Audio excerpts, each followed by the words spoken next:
What is up, guys? Eric here from Real Film Reviews, bringing you another movie review, this time for the new Steven Spielberg film, The Post. The Post is directed by Steven Spielberg, stars Meryl Streep, Tom Hanks, and Bob Odenkirk.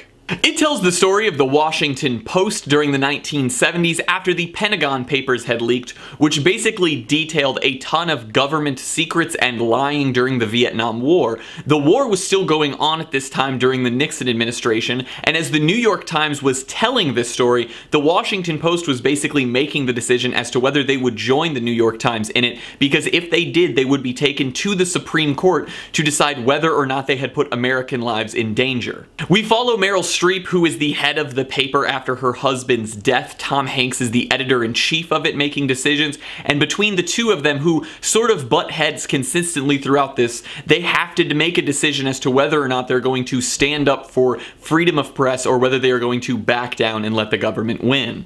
Now, I think it really goes without saying, but I will say it, Meryl Streep gives a phenomenal performance in this movie. She's Meryl Streep. She doesn't give a bad performance in anything. She's like arguably the greatest actress that has ever lived. Tom Hanks, who is one of the greatest actors that has ever lived, also gives a really solid performance. He had a couple really funny scenes in this movie too that I really enjoyed. Bob Odenkirk did a really great job. You probably know him as Saul from Breaking Bad, but really I thought all the performances in this movie were really on point and everyone brought their A game to this movie. The score for the film was very subtle but worked very well with the story that was being told. I also thought that they took a very interesting route in utilizing the White House, because rather than hiring an actor to play Nixon and get these in the White House sequences, they instead filmed the outside of the White House and use actual recordings of Nixon in the film, of things that he really said in his recordings there, to sort of showcase his opinions without just having an actor do it. And then Spielberg's direction in this film is really good. I think that he's never really directed poorly in a film. He has made some less than great movies, but he's never been like a bad director on those films, and I think that he actually did a really good job in taking a film that could have been very mundane in the way it was filmed and making it rather interesting. It's also an extremely important film for the times with the political climate in the United States, especially towards the press, that a film like this is there, because this type of movie showcases a time in history when the government was trying to silence the press because they were talking badly about them. And this showcased that the freedom of press, the press is not there for the government. They're not there to make the government look good and do nice things for them and make the people like them. They're there to hold the government accountable for the governed.